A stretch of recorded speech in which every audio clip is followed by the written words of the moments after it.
Hello, welcome back, and thank you for tuning in for another episode of the Strange Water podcast. Let me take you back to 2017. At the beginning of the year, Bitcoin was about $900 and Ether was about $9. What would follow over the next year could probably be called crypto's first significant bubble, or at least the first one that can still be seen on the max view of the BTC price chart. Needless to say, there was a lot going on, enough to 15x the price of BTC and 100x the price of ETH. But we're going to focus on one specific project that began a movement. Sometime in 2017, a guy named Morgan Beller began experimenting with blockchain over at Facebook. Though the party would be over and the hangover in full force in the markets by May 2018, Facebook began to take this project seriously and created a blockchain division. The first time the public got a glimpse of this project was about a year later, when the Wall Street Journal announced that Facebook was building a cryptocurrency-based payment system. Dubbed Global Coin or Facebook Coin, the project would finally be formally announced under the name Libra in June 2019. The project itself was pretty interesting, but it quickly ran up against regulatory concerns. In the end, Facebook was not willing or able to push it through. And at first they announced a rebranded, slimmed down version of Libra called Diem. And Diem never even saw the light of day. In 2022, it was formally wound down and sold to Silvergate Bank. In the end, Libra/Diem met the same fate as so many projects in our industry. Scrapped and sold for parts under the heavy weight of globally scaled expectations. But in our industry, failure is just part of the process. It's an opportunity to take what worked well and to learn from what didn't. In this case, Facebook left us with a resource that is just now seeing its time in the limelight: the Move smart contract language. The language champions security through a design aspect, ensuring that assets cannot be cloned. Instead, assets are non-fungible with one owner at any given time. And so, in an industry traumatized by enormous hacks and constant security threats, the Move language is offering an extremely compelling environment for blockchain application development. But in order to use the Move language, we need a Move environment. Movement Labs is building an Ethereum Layer 2 blockchain based on the Move language in a high-performance parallel execution environment. Today's guest, Movement Labs co-founder Rushi Manche, is here to give us a deep dive into the power of Move and the vision Movement Labs just raised $38 million to deliver. Not only will this episode help you understand the power of this technology, but it will also give you a glimpse into how Movement will support their community, drive new research, and, in their own words, make security sexy. One more thing before we begin.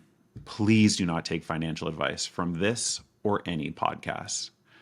Ethereum will change the world one day, but you can easily lose all of your money between now and then. Okay, and now, Rushi Manche.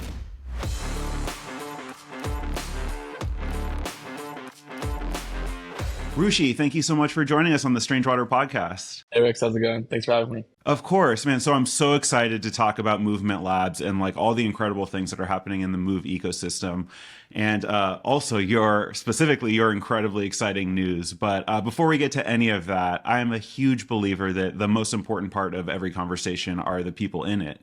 So with that as a frame, can you tell me a little bit about who you are, how you found crypto, and like really ultimately what drew you so much to the Movement ecosystem? Sorry, the Move ecosystem. Yeah, the movie system. I'm Rushi, co-founder of Movement. I've been nerd snipe since I was like 14, 15. Started off just engineering in Web 2, worked at United Health Group as a software engineer, just got really into like distributed systems, databases, cloud architectures and whatnot. I would say around like 3 years ago, I stumbled across Cosmos. A family friend of mine was also a builder in space. And to me, it was very interesting because we're building decentralized finance systems and custom blockchains for use cases. So I started engineering the Cosmosm and even like some Solidity engineering. I think that was like in high school for me, and then got to college and also was doing that. And for me, it was like really exciting because I was like learning about like Java and JavaScript in my college classes, even though it was super easy for me. At the same time, I was like working on decentralized finance applications that were actually useful. Um, After it kind of progressed, read this article one day from like New York Times or something, that Facebook was building a programming language. And for me, like I was building Cosmos where there's like 10 users. I mean, with EVM, not that much users compared to like traditional Web 2. And this was exciting to me because like Facebook, the biggest consumer app, the app that all crypto trying to get on chain is building their own programming language, building their own framework, and ultimately launching on blockchain to power every user on Facebook. For those unfamiliar, the DM project at Facebook was designed to be a stablecoin for Facebook's users to interact with each other. And they built a new programming language in virtual machine because they realized the current ecosystems and frameworks couldn't really scale. The SEC and regulation kind of shut it down, and it spun off into two major blockchains, Aptos and Sui. And I was one of the first engineers and early builders in the Aptos ecosystem. So here I was this like broke college kid just building a DEX on Aptos. And I think I post FTX, I really took a step back and was like, this move ecosystem and framework is really interesting. It has all the benefits of Solana, so like high throughput, parallelization, localized fee markets, but also has security element, which is kind of the main thing that gets me excited is like, how do we stop the $4.5 billion loss every year hacker attacks? So best of security and speed combined, and our thesis was to bring it to Ethereum. And then November 2022, the movement thesis started. Great. So, and we'll get to a little bit like in a little bit, we'll get to this movement thesis and like where the opportunity that you saw was. But while we're still in the Facebook part of the story, can you talk a little bit through, I guess, first from like your initial like exposure to the program to what Facebook was doing? Like, did you understand that as like a really let me just like be direct. So like Facebook is kind of like the antithesis of the things that we find interesting about crypto, right? Like super centralized, like so much just about like entrenched powers and like network effects of like controlling all your own stuff centralized. Like, was there any sort of like tension or cognitive dissonance in like Facebook building this technology that was like so critical to decentralized finance? Or did you kind of see that as like the beauty of the space in that like it's really about the technology, and the technology, no matter who builds it, will like push us in a decentralized way? I think in Web 2, like even like websites were like pretty niche when I started off, right? There's a few groups that really pioneered it. Some groups like felt like internet wasn't meant to go like mainstream. But eventually like, big tech came in and everyone uses internet now. So my general thesis is like, yes, like Facebook is the antithesis. It is like a central authority. We're trying to like, dethrone Facebook essentially. But I don't think that's the way to approach it holistically, right? There are certain use cases and groups that prefer decentralization, anonymous, private, and decentralized networks. Like that's where Bitcoin and use of Bitcoin makes sense. There shouldn't be any kind of centralized regime controlling Bitcoin, nor will there ever be. But I think the principle of blockchains is decentralized compute, decentralized databases, decentralized systems that even big tech can leverage. And it's kind of we should usher like productivity there because that's how we get like retail adoption, actual people using it. I think if we stay too tribalistic, we're still only going to tap out like 80 users. We won't ever actually get mainstream adoption that we all want. So like the question I always ask myself is how do I get my mom using crypto? She probably won't use like a random Anon Dex on some random layer one. She probably use a product built by Facebook. Yeah, I hear you. Like, I agree. Like, my mom should never, will never, like, touching a DEX, even touching a stable coin or touching the chain directly, like, isn't the end game that I see. Like, the end game that I see is that, let's say, like, Ethereum or any of these blockchains, they're like HTTP, right? Where they're used every single day, but only by like these letters, and no one understands what's beneath the hood and why that's important. They just care about like getting the job done, right? And so totally with you on that like we can't be too precious about like our tribe and like the things that we care about and like keep out somebody like Facebook. But I guess my question to you is like, let's rewind the clock and say that the SEC and like all this regulatory stuff didn't like shake Mark Zuckerberg off the plate, and like they were still playing this game. Do you think that crypto is in a better space or a worse space or a different space because Facebook is still here versus like the actual history that played out? Well, I think we'd have a lot more like attention and users on chain because if this DM and Libra project went into place, you'd have fundamentally digital currency on the biggest consumer app in the world. So imagine like you're in Bangkok and your mom's in like New York, you can send money directly within the Facebook app, internationally with low fees, low latency, and fully secured. I think everyone wishes for that dream where payments are at speed of light. There's not that much like you don't need to wait for bank wires and all the ridiculous fees that come with it.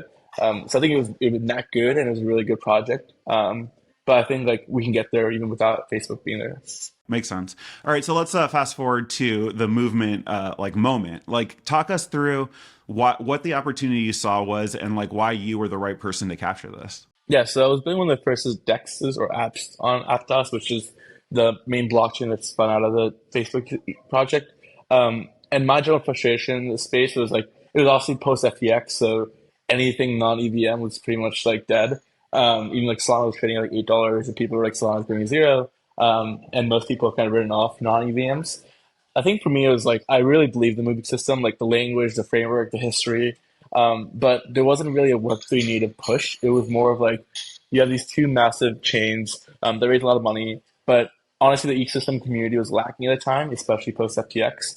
Like there wasn't like the DGen Web3 native culture. So my general thesis was how do we bring like this cutting edge technology from one of the biggest tech giants in the world and bring it to the Web3 culture and Web3 native culture that we all love and bring it to Ethereum.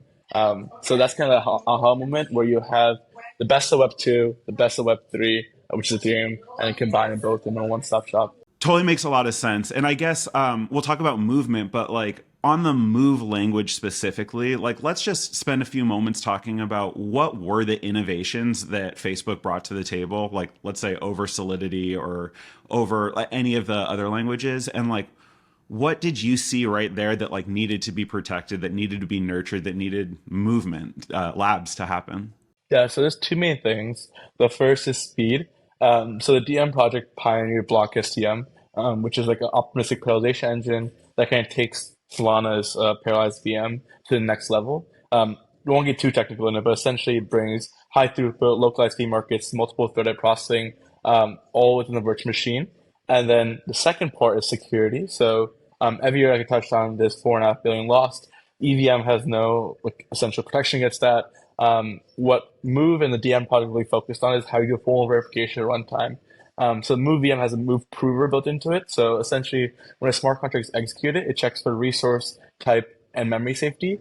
So let's say, for example, there's an integer overflow in the EVM. There's nothing stopping it. There's no firewall for crypto for smart contracts. The Move VM essentially has a firewall built directly into runtime. So if any developer messes up and puts the wrong line of code, there's actually compilers that flag and the code doesn't get processed and there's ways to silence transactions. So the combination of high throughput blockchains, so like the Solana experience with the auditor essentially in runtime is essentially the most performant execution environment today in crypto. I hear you. Life is about trade-offs, right? And so like it sounds like we're getting some incredible benefits in terms of like safety and throughput. But like when I hear safety, I hear also like a ton of overhead. And when I hear throughput, like I hear that sounds like you're just going to need incredibly powerful computers to run it. And like both of those have kind of implications on decentralization. And so I guess my question is like, when we're building in the Move VM, what trade-offs like are we making? And like just more specifically, like is the Move VM like the Solana VM in that, or like Solana in that it requires these like super high powered nodes in order to operate a network? I'll answer the second question first. The Move VM itself is just execution environment. So like Apple Suite, yes, they're like Solana, you hire beefier validators. It's pretty centralized. And it's kind of one of the theses why Ethereum Layer 2 makes sense, because you're still leveraging Ethereum security decentralization, but you're bringing the parallelization engine to Ethereum. So while you're sacrificing some of the speed enhancements, you have all the decentralization and kind of the built up credibility that Ethereum has in the one ecosystem. And kind of the first thing on trade-offs on Move is it's a new programming language, which creates a lot of developer fragmentation because obviously all the developers, all the most, I think it's like 90% of the community today is in the EVM. So the question is, okay, are you going to convince every single developer in crypto to write Move, completely migrate over? And our general thesis is we don't expect them to. If you want to use Aave, Uniswap, some of these blue chip DeFi protocols, it's probably best to stay in the EVM because there's already liquidity there, there's already network effects. We're arguing that the future of decentralized finance, the future of gaming consumer should be built in a superior programming language. And kind of movement ethos, which we can touch on later, is actually where to move EVM. So not only is it move virtual machine, but we also support EVM code, which is another main thing we kind of bring to the table. Yeah, and that's super interesting. I'd love to like dig into that.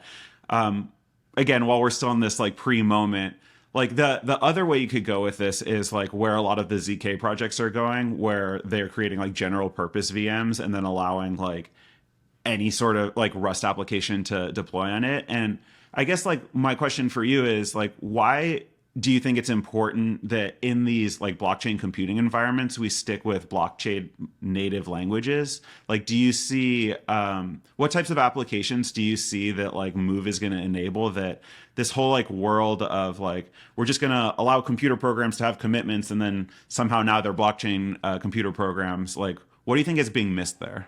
Yeah, so my running joke is like everyone wants to bring Facebook on chain, bring like social consumers apps on chains. So my question is, why don't you use the language that Facebook themselves built, right? So the long-term playbook for the Move ecosystem and general language is to be the flagship hub for smart contract development in terms of social consumer. If you want to build gaming, dynamic NFTs are built into the language itself, which enable for upgrading of traits at will, which solves all the state issues we're seeing with the EVM. For consumer apps, you have like traits built into the language itself. It's much more intuitive for newer developers. The way the language is designed is if you're like a Web2 developer, you know, Rust, it's very easy to pick up Move. For example, running account checks, which is one of the biggest things when you're building a DeFi application. It takes about 10 to 15 lines in Move. In the SVM, it takes around 2 pages. For the EVM, it takes like days and weeks. So the velocity of production to make consumer or any kind of apps is about like 90% quicker, which helps like new developers come in. Like when Zuckerberg built Facebook, he was in his dorm room and was able to push the project in like 3 weeks. That same project can't happen today in crypto because there's a big financial incentive. If you rush a product, you're probably going to get hacked and you'll launch and lose all your users in a week. So that's why security and performance is really important. So Move kind of enhances that. And kind of the work that we're doing is bridging over both lines because currently you have a lot of Solidity developers. The question is, how do you go to market for them? And that's why the EVM interpreter and whatnot. Cool. So let's talk about what movement is. And I think that, like, you know, as you said, we've got like now a couple years of like history to it. And I know that like through that history, we have an Avalanche chain, and we're talking about Ethereum L2s now. So can you talk us a little bit through what Movement Labs is, like with this, with walking us through the history of what you've built so far? Yeah, so we started off like post FTX. There's pretty much only three systems where you could do a Rust-based VM. This is before like all the ZK VM stuff really came to market. It was Avalanche, Cosmos, and Polkadot. Cosmos was a bad choice for us because it didn't have a centralized like ecosystem, and it was really difficult for any kind of new network to be bootstrapped at the time. And then Polkadot wasn't in the best shape at the time, so it kind of led us to Avalanche. And then from there, we really fell in love with this idea of like EVM liquidity to move, and ultimately wound up on this Movement L2 thesis. So what Movement is, it's the first Move EVM layer 2 on Ethereum. We're using ZK fraud proofs right now as a main roll architecture with plans to eventually have our own validity proofs via custom built ZK Move circuit. We have our own shared sequencer, which is M1. So the Valor is part of the shared sequencer, sequence the layer 2 as well as a layer 2 of the network. So similar to like the Optimism playbook, where Optimism has a main DeFi chain, the Optimism chain, which is our M2. They have the super chain, which is a shared sequencer, that's our M1, and they have the OP stack, which is our Move stack, where anyone can launch their own rollups to connect to the network. Can you? So I like love that you eventually like landed on an L2. I think that's the right move. But I think what's really cool about your story is that you spent time in the Avalanche ecosystem, and I think that like you will take away lessons that like most people that just like come to Ethereum and stick to Ethereum will never like experience, like basically the echo chamber problem. And so I'd love, like, do you have any like insights or takeaways that like you took from building first an Avalanche subnet that like really informs the product that you're building today? I think the community is pretty like vibrant. Like one thing I realized, like this is peak bear market when price action was not doing the best for AVAX and even Solana. First of all, the team is very supportive. We were two random college kids with no track record, no background, no like rise or fame, and they really took us in, helped us out. was on weekly calls with us, so they really cared about its builders. And the community was supportive, so we were able to bootstrap our early users, early kind of believers from the Avalanche system, just because people believed in it. I think like it was a good if we're saying like 0 to 100, it was a good 0 to 20. But we couldn't scale beyond that because liquidity concerns, and also we need to be our network. There's also the whole subnet thesis, which I'm not sure how that's playing out. But yeah, I think it was a good lesson to like be around people who really cared. Yeah, I do have a lot of questions with like how Avalanche works and the subnet thesis as well. But so can you talk us through like this transition? Like, what was the moment that you realized like it's right to pivot to Ethereum L2, and like what from your understanding in that pivot to Ethereum L2, what were the things that you were gaining and what were the things that you were giving up? I think like some of the things are giving up is like the original architecture actually was like a move L1, so like going to compete with Epson Swedes in the world. I think what we quickly realized is the market doesn't need another L1, especially in the move L1, right? There's already two big L1s that are well funded. They already had a good ecosystem. A move on AVAX subnet would not be accomplishing any new user experience. There was no market to be met. Whereas when we looked at Move L2, there was a clear market to be met, right? You had a next generation virtual machine with Ethereum users and Ethereum liquidity. What we realized quickly is that like Ethereum users love to stay on Ethereum and they won't really migrate to another chains.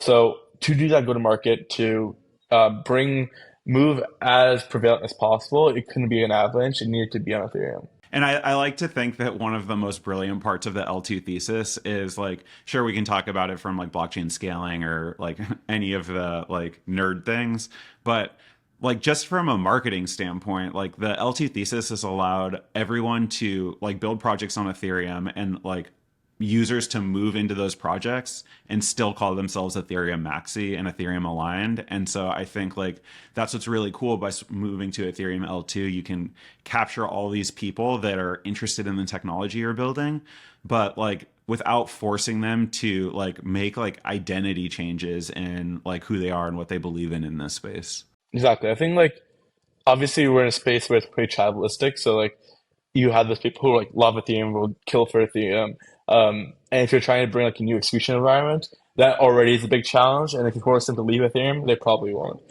So I think you pick your battles and be like, we'll stay on Ethereum, we'll cater to you, but we're going to present to you an alternative to the EVM. Very cool. So, like as of today, like talk to us about like what Movement Labs, like what the product is today. Are you like launching this L2? Are you like entering into a test net? Like just talk to us a little bit where like the product development is. Yeah, so today the product's mainly focused on the Move L2, starting off with bringing the execution environment to Ethereum. We're on DevNet right now, announcing incentivized testnet over the next 2 or 3 weeks. So super excited to have people playing around with it and using different apps. We built out a pretty successful ecosystem of native apps, of Move apps, of EVM apps. So that should be ready for people to use. Yeah, pushing it forward to mainnet over the next few months. And so, like, as you said, from your experience in Avalanche, like the big takeaway that you got there was that a vibrant community and a supportive community can make up for like a lot of things that might be lacking, like let's say price action or TVL, that kind of thing. And I think that like that's a great lesson for like projects that are just starting off, like for example, a brand new L2. And so I'm wondering, how do you think about like creating a like vibrant community in which like young college kids like yourself are like interested in like trying something new and like feel supported by you guys and by the other teams around you? I think it starts off with leadership. So like one thing that we particularly do on Cooper and I is like we're in the discords, we're talking to the builders, we're doing a lot of the founder-led BD, just so people can like understand the vision directly from the people who like inspire the vision, right? I think a lot of times in crypto, it's like the foundation give a Web2 and corporate. So if I'm a random builder, I don't really get in touch with leadership. I don't get in touch with people who are really passionate about the vision. So I think it starts from a top-down perspective. Being humble from a founder perspective, going in the grassroots, creates an ethos that like you are welcome, you are wanted, and this is a community initiative. I think it also goes to show like how you present yourself on social media, right? I think one issue of like other ones in the past is they came off too corporate, and there's like a lot of bureaucracy to get to building. Whereas like we're in Discord, we're in the Telegram groups. It's pretty easy to get in touch with us and build on top of us and get developer support, as well as like how we do grants distribution, making sure that tokenomics are also community driven. And like, are there like are you looking into directly creating programs and pipelines to like like are you doing some sort of accelerator model like again I think in this industry like the hardest thing to do is to get people excited and get people to feel like past that level of support of like oh these guys like care about it on Twitter but like when I'm trying to build my business like why would I like put my bet here versus somebody like Avalanche who like has like a bigger name or like somebody like Solana who has like more momentum. Like what are how are you going to like differentiate the community and like the resources for people that want to build with Move? I think the first step is unlocking new use cases to presenting to the market, like why you're not just on the EVM L2, right?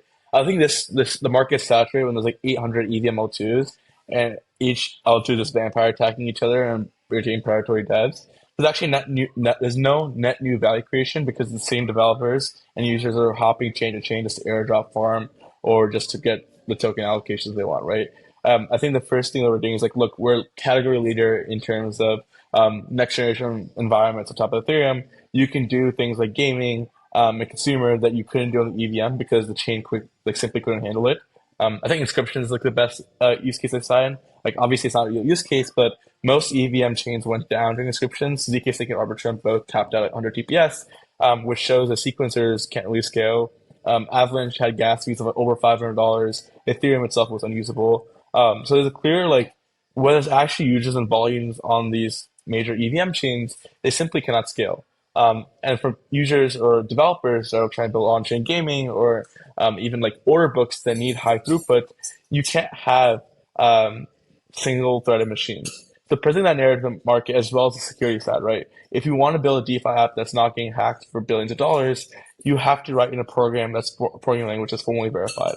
So combining those two elements of hey, we're the fastest blockchain in the market. We're also the most secure blockchains in the market. You kind of get a unique use case to present the market. And the second thing is just how you do your social media and marketing, presenting as a very grassroots effort that if you're coming to community, you're going to be welcome and supported by community. And yeah, I think we've done a good job of combining both of the technology as well as like the DGen community first initiative. So let's talk about applications. Like, what are the most exciting things happening right now? Like, let's start with like the whole Move ecosystem. So if you're looking at Aptos, if you're looking at Sui, if you're looking at like some of the people that are early in movement and like understand what you're building, what is Move unlocking for like builders and like yeah, what is Move unlocking that we haven't seen in EVM or in SVM or like in blockchain today? Yeah, I think like I touched on, like the process of having fully formally verified apps. So a lot of like these major like liquid funds, family office, and users could never really get insurance to back collateral because of smart contract risk. So if I have like $1,000 in ETH, or even if you scale up to like $1 million in ETH, I never felt comfortable deploying capital into an EVM blockchain or EVM app because the smart contract risk was so high. Even the most blue chip DeFi protocols like Curve, Kyber, most recently like Manche Blast, like they present so much smart contract risk, so that for any capital deployer, it doesn't really make sense to do that when you can just hold it in like a cold wallet or not. I think with Move, you can stop 90% attack vectors with Move Prover. So it provides a much more secure execution environment where if you're looking to deploy capital on chain, it is the most secure way to not only deploy capital, but also to earn insurance. So all the work that we're doing is obviously bulletproofing the VM and sequencer, but potentially partnering with insurance providers. So imagine you deploy ETH on chain. In the past, insurance premiums were so high because of smart contract risk, so there's never actually a good way to get insurance. Imagine a world where you can deploy ETH on chain, it's fully formally verified, so the insurance premium is much lower, which actually incentivizes more capital to come on chain. And a lot of our go-to-market BD, which we're announcing shortly, is we have a lot of TVL commitments from funds that never felt comfortable in the past and now can deploy funds into users. And DeFi apps can actually mark that as like, we are the most secure yield aggregator, we're the most secure DEX. And then on the speed and performance side, like I think obviously consumer and gaming, it's a language that Facebook built to build Facebook on chain. So if you're building a gaming app or a social app, you need a lot of asset minting. In the EVM, you're constantly minting and burning NFTs each time you upgrade state. So for example, like DeFi Kingdoms broke Harmony, then they broke Avalanche, so they needed their own chain. So with Move, you actually don't really need the customized stake because you have a parallelized engine. So if you have like one crazy event on one thread, let's say you have an inscriptions event, it doesn't affect Uniswap on another thread, it doesn't affect your game on another thread. So you can actually have multiple threads within one chain instead of needing like L3s, L4s, L5s. And I feel like this like parallelized VM is kind of like the hot topic right now, especially with this latest like monad raise of just some ungodly amount of money. Can you talk through, I guess, first of all, like what actually does parallelized VM mean? Like, how is that maybe like different from our general understanding of like the EVM, or just help us understand when people say parallelized, Parallels. like yeah, whatever. Whenever they say that, why is that important? And then can you kind of compare and contrast like these different implementations, like Solana, Monad, Move, like these all like claim to have the same technology, but help us understand like what are the specifics that like make these technologies different. Yeah, so the EVM, if you look at it, kind of execution environment, it's single threaded, which means you're waiting for transactions to occur sequentially. So if there's 100 transactions happening, A to B, B to C, C to D, you're waiting for each transaction to happen after each thread. So that's why like transaction times are longer, they're more expensive. Typically, when there's not a lot of volume in the network, it doesn't really matter. But when you have high volume events, such as like a perps market or a game, it actually costs a lot of state congestion. Um, Most chains tap out around 100, 120 TPS, which means gas fees get really high. So let's say, for example, like GMX and Arbitrum.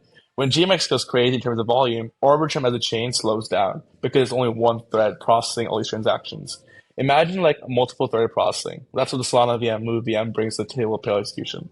So instead of waiting for A to B, B to C, C to D, you're doing A, B, C, D all in conjunction with each other. You're not waiting. So it's like asynchronous execution. That's one thing. The second thing is the concept of localized fee markets. So because there's multiple threads, like the touched on, if you have one high event action, so if you have like let's say a game going crazy, a lot of users on one game, that's on one thread. And if you have Uniswap on another thread, the user experience on the Uniswap isn't changed because it's a complete different thread. So because you can isolate state to different threads, it allows you to manage state much more effectively. So that's how you get these random numbers of like 10,000, 20,000, 30,000 TPS. Honestly, that's more of a marketing term. Solana right now is topping like 2,000 TPS, which is pretty good. They'll probably push like 5,000 within the next few weeks and few months. But yeah, the concept of executing transactions asynchronously with multiple thread environments enables for high execution, which is much needed today. But so this is predicated on the idea that like the parallel transactions that you're running are like completely independent of each other. So like your GMX example, like you have this perp market that's creating a ton of activity, and then maybe on Arbitrum as well, you would have this like brand new NFT mint, and that's causing a bunch of activity. And in a serial VM, like they both like need to happen one after another, and so like everything is super expensive. In a parallel VM, like they can be in separate threads and not affect each other, right? But it in blockchain, like the whole point is that this is a shared space, and like just like let's be really simple. Like I can't imagine how in the Ethereum world, like we basically every transaction in some way needs to touch the price of ETH, right? And so like how can we run these like parallel transactions when each transaction affects the price of ETH, which affects the next transaction, which like ultimately like by how do are there major choke points that like that parallel VMs like still are limited by in the same way that a serial VM is limited by? I think there's a few like security assumptions that haven't really been explored. Obviously, like, Solana's having downtime issues with the consensus and how they're handling different nodes, but I think that's getting fixed. I think like the point in ETH doesn't really matter as much because if you're using gas fee denominated in ETH, for example, like movement, the gas fee at least to start will be ETH. So you're doing transactions in ETH, and then oracles are updating that in real time. So it really comes down to like how quickly the latency with oracles, which to date has been pretty good. So I think it works like generally the same as Arbitrum optimism in terms of the kind of ETH price action. I don't see that being a concern. I think like if there was any bottlenecks to parallelization is like it gets tricky for certain applications because in Solana it's not optimistic parallelization. Like developers have to actually manually handle the trace between different parallelized threads. So developer experience in Solana isn't always the best. Kind of benefits of block STM is the optimistic parallelization. So the engine actually handles how transaction workflow is handled. So let's say, for example, my game is doing a lot of volume. And there's another thread with Uniswap in Solana that because there's no optimized centralization, it's on more the developer to manage kind of the trade-offs. Whereas in the Move VM and Block STM patterns, like what Monad is doing, that's kind of handled within the state itself.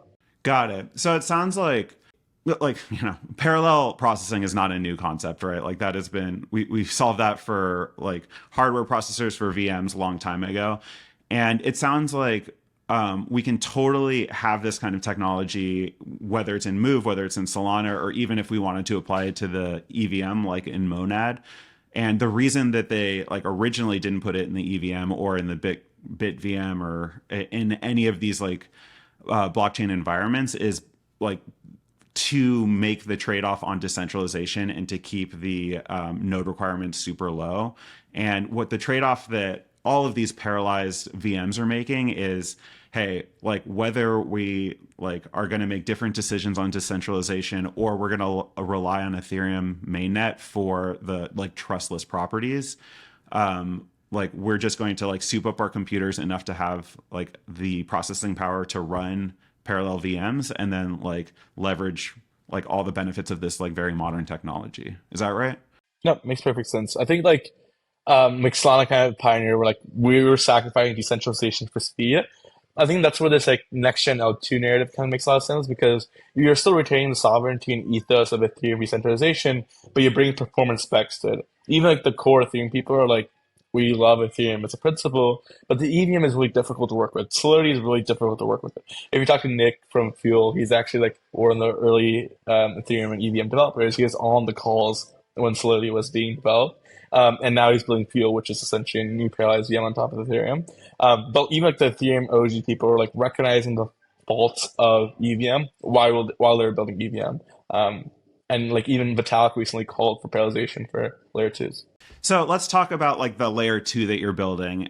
When you're building, like, first of all, how important do you think it is to have shared sequence, or sorry, to distributed sequencers for an L2? Is that something that you're building for like the movement L2 and that like so that you can make guarantees that like the sequencer that you're running, if it ever goes offline, like you'll still have uptime and liveness? Or do you think that like that is kind of like a nice to have that's not core to what it means to be a L2? Like, how do you think of decentralization at the sequencer level? Yeah, I think like the future is decentralized sequencers. For like, Arbitrum optimism based, they're already making a lot of money this sequencer, so they're not incentivized to decentralize it. They've just declared they're going to do it eventually, but no one really knows when that is going to happen because they're printing money of these sequencers.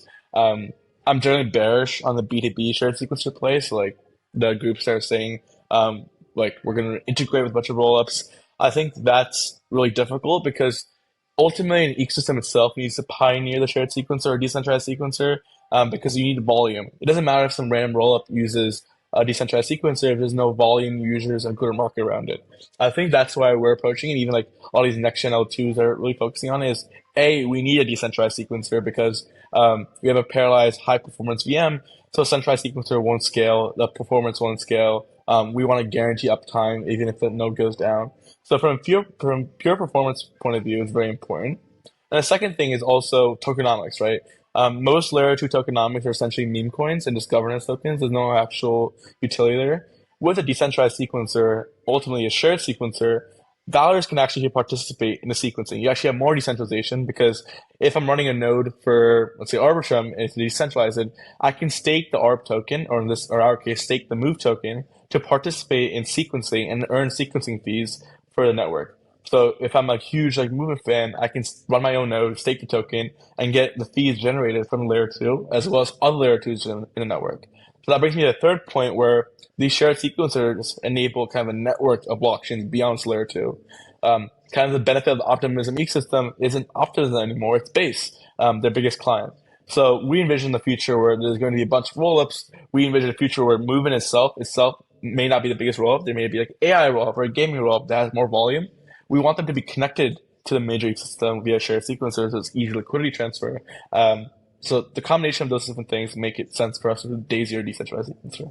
Yeah, I so first of all, in your head, do you is shared sequencer and distributed sequencer, is that like two sides of the same coin? Is that the same technology? No, so it's decentralized sequencer, which simply means there's multiple nodes taking part in sequencing network. Shared sequencing is we have multiple rollups connected to the network. So for our mainnet purposes, we're starting with decentralized because there probably won't be another movement rollup until mainnet. Once we have one or more new rollups join the ecosystem, that's when it becomes shared. So shared sequencer is two or more than one rollups. A decentralized sequencer is multiple nodes. A shared sequencer is decentralized, but decentralized sequencer isn't shared. So in this, I've been thinking a lot about shared sequencers, and I've heard Ben Fish from Espresso talk about it a lot. And I think like when you're sitting in this like the sequencer, the node operator seat, like it makes so much sense that like, oh, I can sit here and see all this different order flow across all these different chains, and I because I have this unique perspective, I can create transactions and extract a ton of value for me, right? Like my question is always on the L2 side, which is like, why would I want to opt into a system where like there is a huge amount of value that is like extracted out because we have this like this connection to like another ecosystem that I don't even care about. Like put another way, like base might be looking at what's going on now and say like, huh, if like if optimism had a shared sequencer and like we're able to extract a ton of MEV out of our ecosystem, like that just sucks for us. Like why would we like allow that and not just spin off into our own system? And so like do you have any thoughts on like the tension in shared sequencing, and like does it make sense for all parties involved, or is this something that like really still needs to be thought through and worked out? Yeah, I think like this is where dual staking gets really exciting and what we're working on as well. Because yes, if it's single staking, single sided staking, then why would Base give up its clearly brilliant business model and sacrifice that to Optimism and Superchain unless there was huge financial incentives? What dual staking, and this is probably what Optimism is also working on, is these validators are sequencing both Optimism and Base and the movement and other rollups are dual staking validators. So you stake the OP token and the future hypothetical Base token within the same node. So within movement, the validators stake the move token, but if they want to sequence another rollup, they also stake the given rollups token. There's a few other groups like Ethos that are also working on this dual staking approach. But with that approach, you actually have baked in economic incentives because if I'm a rollup, I am actually obliged and I'm interested in connecting to a shared sequencer because my token still has value accrual. I'm still staking a token. There's still buy pressure for the token to run the node. I don't have to worry about like the hardware requirements. I don't need to worry about the user experience or the developer experience of running a shared sequencer. There's a developing group already handling that. So let's say, for example, my gaming rollup. I want my token to have staking value. I want to be Ethereum. I want prioritization. I will stake my token part of the movement share sequencer, not worried about the kind of development experience, and still get the fees and buy pressure that I want, part of the tokenomics model. But don't you worry that like by opting into that so that you get some fees and a little bit of buy pressure, you're essentially like opening up your waters to like the sharks of every other ecosystem? And I'm talking specifically about MEV. And I mean, yeah, I think like because there are obviously all the bots kind of looking for like which chain has a more like return. I think validators can do cool stuff where maybe for certain nodes you shut off dual staking. I think it gets tricky because no one has explored how MEV relates to share sequencers because there's not a single live share sequence live in production. It does get tricky, and it's something that we're working on. I don't think I have a straight up answer for that yet. Yeah, well, I definitely encourage you to like go look. Like this is all Espresso Systems talks about, and again, they talk about it from the sequencer side, which is like, look at all this MEV you're gonna get, and I'm thinking like maximal extracted value, like that sucks for the L2 and the people in the ecosystem. And so again, that's something that I really struggle with, like in this like future that we're going into, this world of 10,000 rollups, is like the reason that we're creating rollups is to have a sovereign space, and like with shared sequencer, are we taking out the sovereignty? Like we're bringing back all the worst parts but without like with just like pretty minor benefits. Yeah, I think like ultimately, like optimism, there'll probably only be like two, three major chains. So don't imagine the MEV, at least for the short to midterm, being that ridiculous. Um, I think if you can have monitoring built into validators, so we can shut down MEV bots, that could be interesting. But I'll have to take a look at that. Maybe it's something that we're thinking about. Very cool. So, I think now is like a good time to pivot to talking towards the future. And like, I'm so excited and like so proud of you. It's like just last week you announced this incredible raise. So, first of all, congratulations. Any like good war stories or like tips on like what it took to get there? Yeah, I mean, we started off, the fundraising was pretty difficult because we had no brand name. We were two college kids in a dorm room with like $50 in our bank account. Um, and so like most VCs and investors passed on first look because this was post FTX and anything that wasn't bulletproof was a flight risk. So we got like 1,000 no's before our first yes, which as like a 21, like a 20-year-old kid turning 21 wasn't the most fun thing to do, and obviously had a lot of mental issues. But I think like that kind of taught me a lot of a like how the market wants, how do you fundraise, how do you build momentum. I think that experience led to kind of our success because we failed so many times and stuck through it. Me and my co-founder, a we built like a bond that is like a lifelong bond now, and then b we learned a lot of skills that showed grit today. So even today, like our team is pretty disciplined. We're a pretty tight knit team, humble down to pat. We were never like the PhDs, the rock star Facebook guys. We were just two scrappy kids, and the team that we assembled was pretty scrappy as well. Nice. Well, again, congratulations. And man, that's a big round and like a very exciting thing. So, like again, congratulations. I would love to talk like what do you want to do with this money, and like really what does the future of like Labs look like in the 1 year time frame, sure, but like really in the 5 and the 10 year time frame. Yeah, I think like the main number one use of money is like community building. Whether that's like we look at APAC as the biggest market for us. Obviously, Move is pretty big in Korea with the work that Aptos is doing. We're pretty close with Aptos team and plan on working with them pretty closely there. So that's expansion in Korea. Sorry, there's some background noise. 1 second. Should be gone now. Yeah, so we plan on doing a lot of work in APAC region where bringing consumer apps and gamers to Korea. So hiring a big APAC team. We're also hiring a photography team. So to me, formal verification is very important. How do you bulletproof for smart contracts and put formal methods into programming? So we're hiring a research team as well to really look at the execution layer, look at the sequence level, discuss the MEV stuff that you're bringing up, which is a fair point. I probably need to do more homework on that. And I think it's generally like we want to empower builders. So we already have three system products that close and raise rounds, which we've been helping with the cap table there, hosting events, hackathons, driving developer adoption. But I think we really want to make sure the funds that we raise are going back towards the community. So if you're a builder, please reach out. We have a lot of grant programs and incentive programs. And the main kind of capital kind of we're putting towards the next few months is towards the community.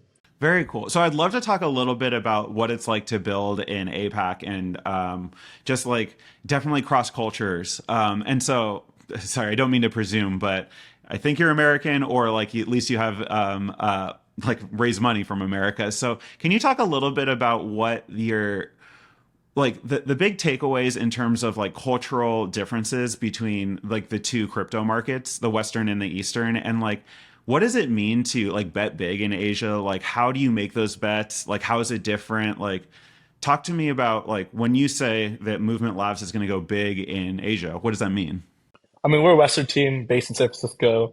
I grew up in New Jersey, New York, and Nashville most of my life, so never really explored a lot of Asia. But I think, like, especially in crypto, where the States isn't the most adoptive place of crypto and policies, Asia has really blown up for it. So Singapore, Hong Kong, Korea, emerging markets that are really accepted crypto, put great policy.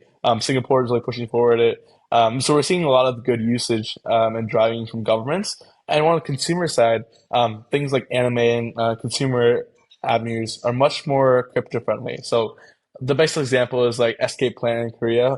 They're very pro crypto. It's the biggest kind of telecom company in Korea, and they have their own blockchain. They have their own collectibles on chain. Their users actually want to own assets on chain because it's part of their culture. Um, I don't want to speak for them because I'm not from their community, but one thing that we're really focusing on is hiring the team that does so. So we just made a few key exciting hires we're excited to announce that know what to do in the Korea, Southeast Asia, Japan regions, know how to rally users, developers, customers, and even like capital. I think Asia's kind of growing up to be like the capital hub for crypto in terms of native ETH, in terms of native BC. So when you're looking at how do you grow the TVL of a chain, a lot of that capital is coming from Asian markets. I when I was in like undergrad, I one of my summer internships, I was a development intern for Riot Games, and I'll never forget. I was talking to like my dad like knew about Riot Games, and they do League of Legends, and they make like untold amount of money by selling skins for the characters. Like you can't buy new powers or like can't become more powerful, just the skins. And it just blew his mind that like they're able to build this company for people buying nothing. That's what he would always say. Like they're buying nothing. And to me that was just like, no, they're not buying nothing. It's just like we live more of our lives online. Like every single day we live more and more of our lives online, and it makes sense to me that like as we put our identity there, we're willing to like spend money there, and for all the same stupid reasons that we spend it out here. And I think that something that Asia is just like so far ahead of us on is understanding that like this line between like the online world and the offline world is like really arbitrary and just a reflection of how new the technology was, and like the fact that online didn't exist even 20 years 30 years ago. And so yeah, I do hear you that there's just this like this ease of like getting people to understand digital property, that it's much easier in Asia. And I guess like the other side of it too is it's not just like the culture, right? Like there's more regulatory frameworks, like businesses are more willing to get involved. And I'd love for you to talk a little bit about that piece. Like what's it like working outside of the US and outside of the West, where instead of like, businesses looking at our place and actually running away in fear, like that people are embracing this technology as like new capabilities and new things that we've never done before. I mean, what's it like on the B2B side building in Asia? Yeah, I think like generally it's much more collaborative, and there's more application teams. So the States is really good at infrastructure. Obviously, a lot of VCs and kind of leaders in the States with offices in like New York and San Francisco. But there's not a lot of application builders because the users aren't really in the States. The users for crypto, when it's consumer gaming, like even mobile games or in like mainland China, Korea, Japan, these are where like the crypto games like Axie Infinity saw a lot of volume. And even going on to a topic like airdrop farming, for the States, like if you get like a $5,000 airdrop, it's like cool, like maybe that's rent for 1 month. In like Indonesia, you just fed like your family for a year, right? So that $5,000 goes a long way. So like people in like these parts of the world really love crypto, because they can fundamentally make a living off of it. And like participating in networks and governance, all these things are very important to them. So I think for a B2B play, it's like we see like the next wave of apps. Like I personally think the biggest consumer app in crypto will come from Korea. I think the biggest like users in Wales are starting to form in terms of Asian markets. So when we do B2B, I think it's like part like building infrastructure probably in the States, like developer talent, obviously Stanford is one of the best research arms in the world. That's probably going to stay the way for the next few years. But the users and the kind of go to market is very important to have in Asia because that's where the buyers, that's where the users, that's where the app builders are. So the best of both the worlds is kind of how we approach it. And then, like, I think last thing before we got to cut this off, just timing wise, but you talked a little bit about how you want to spend this money that you just raised on research. And so, my question for you is, like, what are the buckets of things that like you find super interesting in terms of research, like, and where are the opportunities that you see for movement to push this space forward, whether that's in the move language, in like blockchain slash L2 architecture, in just like social paradigms, like where, when you say you want to spend on research, where is that? I think our tagline is trying to make security sexy again. So you have like a lot of security groups like auditors that have pioneered security for the last decade or so. But it's always been like a B2B thing. It's always been an afterthought. Afterthought. It's like, yeah, we're gonna build this cool tech and maybe we might secure it. And oftentimes we don't, and it gets hacked, and we're like, okay, like crypto is so used to a $50 million hack that it's like, oh, it's still $50 million. When in reality, like if I told my parents like that my app got hacked for $50 million, they would freak out and never use it again. So I think that's one of the biggest barriers to adoption in our industry. It's like from our inner circle, these hacks are normal. From our outer circle, it's like we're not going to touch this thing until it gets it figured out. So we really want to position ourselves as leader in terms of infrastructure security, making security part of the ethos and building into the runtime. So the key main value prop here is form verification. So how do you build rules, build VMs and sequencers that are resilient to hack attacks?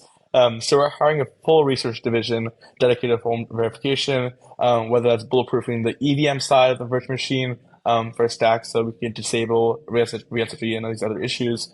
What gets me excited is the sequence level monitoring. So I tweet a lot about this. Like everyone argues that censorship is bad, right? We're trying to build censorship resistant systems. There's a world where censorship is actually good, where you have a sequencer that can monitor mempools and stop hacker attacks from actually happening. So if you have a bad opcode or integer overflow or some kind of issue with the mempool, you can essentially monitor those transactions and be like, this transaction is bad. Let's make sure it doesn't get executed. If you're orderbook rollup, you can geo-block certain kind of users who are portrayed bad actors and intentionally do that. So there's actually a world where you can turn on censorship within a sequencer. So if you're launching a custom rollup, you can have built-in security from the VM level as well as sequencer level. So yeah, short answer is we want to make security sexy again. Yeah. No, and that I love make security sexy again. That's very good. But like, when you talk about a lot of verification in my head, like in my echo chamber, what that means is a lot about ZK technology. And I'm wondering, how much when you're building movement labs, like how much are you touching ZK? How much do you understand that to be a part of like the stack that you're building and like basically the stack of blockchains in the future? Yeah, so I think like the end game is to eventually have good fully ZK move VM. I think current proving costs are pretty high. Like even if it's a cent per transaction, it's pretty problematic for us. So I don't think infrastructure is ready for a fully parallelized next generation zero knowledge virtual machine. So the way we're using ZK is the ZK fraud proofs as part of the rollups. We're not building it in-house. We're partnering with ZK providers that have already spent a lot of research into it. So I think the short term is ZK fraud proofs, but eventually, kind of once we have a stable environment, looking to migrate to a validity proof network with our own proof marketplaces and whatnot. Well, I guess like taking a step back, like my question for you is when you're talking about security research, is that about cryptography and about like not even the verification on mainnet of like the transactions that happen on the L2, like the fraud proof paradigm, but I'm talking about just within the move VM itself. When you're talking about like increasing security, is that a story of cryptography and a story of like creating better tools that provide mathematical guarantees, or is that more about systems architecture and building like safe paths and like the right kinds of checks, but is really much more of a, like an analog and a non-cryptographical branch of research? I think it starts off in the latter, where it's like you're just bringing rules to environments. So if I'm a random developer, for example, like managing integer overflows, there's no account checks in the EVM. Bringing those like account checks at sequence level and the execution level. So it's like if I am deploying fraudulent code or like code that I messed up on, there's account checks and system checks into runtime that can run those flags, not deploy bad code. But I think long term, it is like how do we build the best decentralized network with our custom provers, custom cryptography. So if I'm deploying smart contracts, maybe it's like we're able to encrypt it, have some privacy in it. But I don't think that's a short-term focus for us. I think there's other teams that are better suited for that, and we'll look to partner with them. But I think that's more of a long-term thing for us. Awesome, man. Well, I really appreciate it. And I'm really excited for the future that movement is going to build. I think you're so right to like just look at the state of blockchain and realize like Ethereum is like something special and something precious. And it also like totally sucks to actually use and build on. And I do think the right way to like push blockchain forward is not to launch another L1. Like if we all we care about is computing, like why are we bothering with any of this? Like let's just go build like financial apps on AWS and call it a day. Like the special thing we have here is the shared space, and the question for builders is how do you improve the shared space and not like how do you just burn it down and start over and hope that everyone decides that your space is the shared space. So could not be more aligned with what you're doing and like how you're getting there. And man, just thank you for sharing it with us. Thanks so much, man. Thanks for having me. Of course. Before I let you go, can you share with the audience just where they can find you, where they can find Movement Labs? And we talked so much about how like you guys have really embraced the importance of ecosystem support and just like vibes and like the ecosystem. So can you tell the audience where they can find you, where they can find Movement, and like if they want to get involved, like how should they get started? Yeah, Twitter is Movement Labs XYZ. There's a link tree in the handle that has our Discord. We're pretty active in Discord, have a lot of fun memes and community initiatives in the Discord. It's pretty active.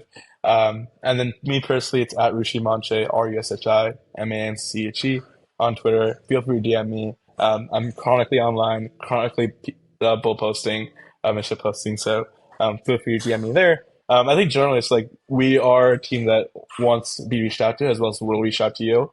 So if you have any cool ideas, feel free to ping me, ping anyone on the team. We're all ears.